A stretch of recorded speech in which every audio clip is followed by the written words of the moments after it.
Assassin's Creed was a franchise that, for a time, was close to my heart. But now, I'm not so sure anymore. The love and passion I had has faded, replaced with skepticism and disappointment. A series that began as the next evolution of stealth action genre has drifted from its roots. The fantasy world that grounded itself within our real world's history and canon, while creating a new fictitious war brewing within the annals of history, seems to have been forgotten. Assassin's Creed Origins was the first game that began this new direction for the franchise. Like many others, I enjoyed it at first, but once the DLC began to release, I realized I didn't like this new RPG-esque game Ubisoft was making. I wasn't fond of the way the story played out. I probably shouldn't have settled for what little world building actually took place in the game again. Then during E3 2018, we were shown the first glimpse at Ubisoft's next iteration of Assassin's Creed in the form of Odyssey. After the trailer, I sighed and made a decision that this was where I'd put my foot down. This was not what I wanted anymore. More RPG elements, including different romance and dialogue options, a choice of protagonists which defies the idea of canon. Finally, the big question with every AC game: what is the present day story going to be? A half-baked attempt to just include it, or something with substance? That being said, I didn't pick up Assassin's Creed Odyssey. I couldn't make myself get a game that I just didn't want because I enjoyed its predecessors. I am structuring my argument on this hill: why I think Ubisoft has forgotten the Odyssey that started with Altair and Ezio. But before we examine how Ubisoft veered off course, we must return to the last generation and a game that redefined a genre. I picked up the original Assassin's Creed on Xbox 360 in the summer of 2007. I was still in my first year of owning an Xbox and exploring the M-rated titles I had missed on PlayStation due to my age. I'd been playing Halo 3, Gears of War, Oblivion, among other titles. I first saw the teaser and gameplay for Assassin's Creed while watching G4 on demand, and I was convinced I had to have this game. Assassin's Creed set up a conflict between the mysterious Knights Templar and the Brotherhood of Assassins, taking place in both modern-day setting and a past historical setting. You play as Desmond Miles, a normal bartender trying to make a living wrapped up in an experiment that Abstergo Industries forced him to take part of. Dr. Warren Vidic would use a machine called the Animus to dive into genetic memory of an individual to simulate an ancestor's life. In this case, Desmond's ancestor, Altair ibn Balahad. Although players interacted with the present-day world as Desmond, the bulk of the gameplay took place through the eyes of Altair. AC launched to critical acclaim, receiving praise for its visuals, high-concept story, and open-world design, according to Game Informer. It was even praised by legendary game designer Hideo Kojima for the innovation of the genre he helped create with Metal Gear Solid. Kojima even made an April Fool's Day trailer with Old Snake as Altair to market Metal Gear Solid 4, as well as including an Easter egg in Metal Gear Solid Peace Walker on PSP in 2010. This game paved the way for the future of the series. Depending on who you ask, the highly anticipated sequel broke even more ground than its predecessor. Assassin's Creed 2, through Revelations, tells the legacy of legendary assassin Ezio Auditore da Firenze, from birth to his death. Assassin's Creed 2 turned the volume up to 11, an even bigger open world within Renaissance Italy, 2 hidden blades, hidden pistol, improved movement, redesigned combat, and ways to assassinate. Each game in Ezio's trilogy improves upon these core components and even adds new elements like 2's base building of Montegione, Brotherhood's Assassin's Order management system, and Revelation's tower defense minigame. Whether these elements were for better or for worse, it's clear each game tried to do something different. Sometimes these tweaks make gameplay better, and sometimes they detracted from the soul of Assassin's Creed, a stealth action game. Desmond's story and the present-day world also progressed exceedingly well. Desmond would escape Abstergo with the help of Lucy Stillman to rendezvous with the assassin compatriots Sean Hastings and Rebecca Crane.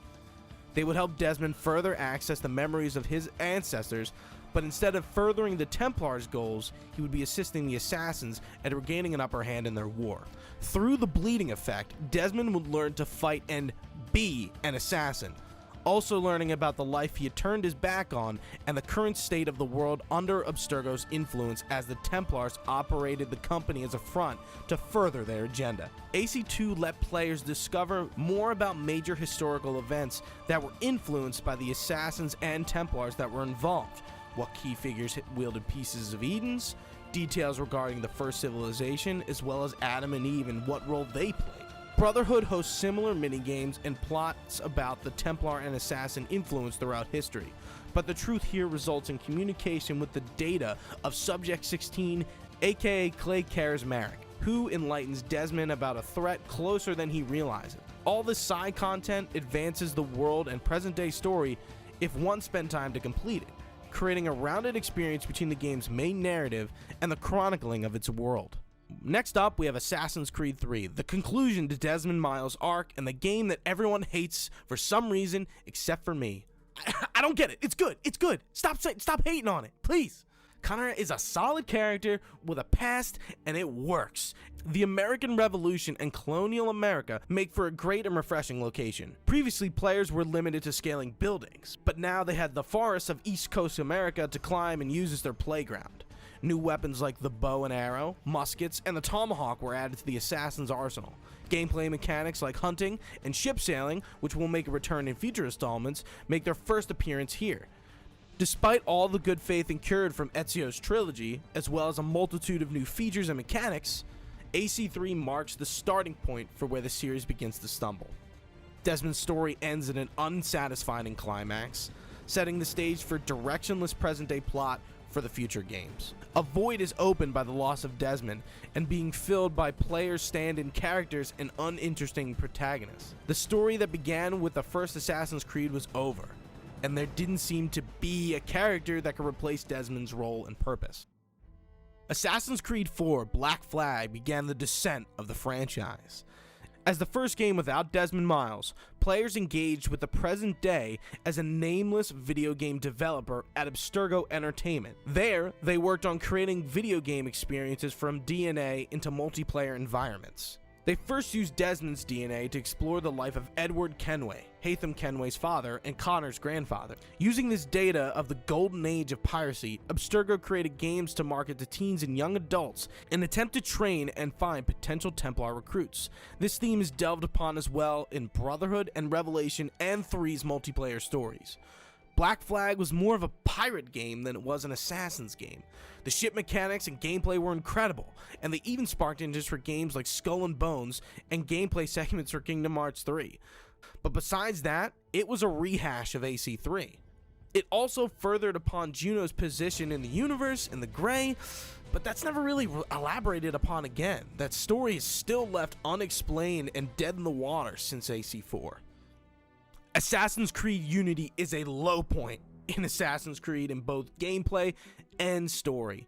Told from the point of view of an initiate, a group of hackers tasked by a character named Bishop to further the plans and goal of the assassins. You do this by proving your skills in a simulation of the Knights Templar founder, Jacques de Molay. Bishop contacts the initiate to begin a mission to disrupt the Phoenix Project, an operation to find individuals throughout history who were sages or reincarnations of Aida, an Isu scientist and husband of Juno. The new protagonist, Arnaud Victor Dorian, is a charismatic French assassin who lived during the French Revolution in Paris. He's recruited into the Assassins as a result of his father's murder, all while his lover Elise and his foster family, the De La Serres, are Templars. It would have been cool to see love triumph between an assassin and Templar, but alas, the story doesn't make you care at all much about them. Unity shakes up gameplay in the series for the first time, implementing an RPG-like system based around your weapon and armor choices. This can influence stats as well as your combat preference. For example, to play stealthily, outfit Arna with a Phantom Blade. How about more of an aggressive approach? You would equip a two-handed axe and heavier armor. Sounds cool on paper, right? Well, to me, it wasn't. It was boring and bland, and it didn't matter all that much. Instead of a traditional versus multiplayer mode, Unity ditches that for cooperative missions, which again, wasn't as fun as it seemed on paper. The only good thing I think Unity did well is its innovation to parkour and building traversal mechanics. Other than that, Unity is not a good representation of Assassin's Creed. Assassin's Creed Syndicate is baby steps toward a better direction. The story in this entry is similar to that of Unity, in that the player is in control of an initiate experiencing Industrial Revolution London as siblings Jacob and Evie Fry, two assassin twins switchable in-game, essentially adding two gameplay styles via characters. The game did review averagely though. It didn't do much for the series as a whole, and I feel like most people have forgotten it. It was around this time that Ubisoft announced a few months later that for the first time ever, they would take a break from the annualization that was now commonplace. Quote, "We're taking this year to evolve the game mechanics and to make sure we're delivering on the promise of Assassin's Creed offering unique and memorable gameplay experiences that make history everyone's playground," said Yves Guillemot in February of 2016. What will come next would be a new take on Assassin's Creed.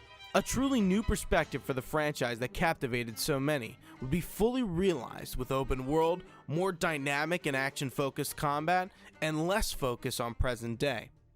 At E3 2017, we would be introduced to a new era of Assassin's Creed, and we would travel back further in time than ever before. Assassin's Creed Origins saw players take on the role of Bayek of Siwa, an Egyptian Magi whose tragic story of the loss of his son would catapult him into a conflict bigger than he could have ever imagined. As the namesake suggests, the game delves into the founding of the Assassin's Brotherhood and the Knights Templar, as well as other series staples. Origin was the first AC game to fully explore the concept of open world, as you got to explore the final period of ancient Egypt, the New Kingdom, as Greek foreigners laid claim to Egyptian territory. RPG elements are more fleshed out between weapon and armor types to combat approaches and skill trees. Mounts have also been introduced to trek the large blazing sands of the Sahara. The gameplay just feels different. To a point, it's barely recognizable as an Assassin's Creed game. AC at this point has evolved, but I'm not sure this evolution is something I want. Nothing made the evolution more apparent when the next game in the evolution was revealed. Odyssey was my breaking point. I saw the first look at Ubisoft's stage and I couldn't help but feel wronged. Dialogue options, romances, two main character choices, no hidden blade. What was happening to the series I loved so much? I didn't fully dismiss the game at the reveal, but I was extremely sure I wasn't going to pick this up, and as time went on, I was certain I wasn't going to. At the time of writing this, I still haven't picked up Odyssey, despite the rave reviews and majority appeal. It's not Assassin's Creed, and it never will be to me. To me, Assassin's Creed is about stepping into the shoes of certain important individuals within the game's lore and history, and living his or her legacy and story. Odyssey's Alexios and Cassandra character options invalidates their canon as real characters, because going forward they couldn't possibly account for the player's choice. You're most likely not going to hear about the events of that game like you would Altair or Ezio's.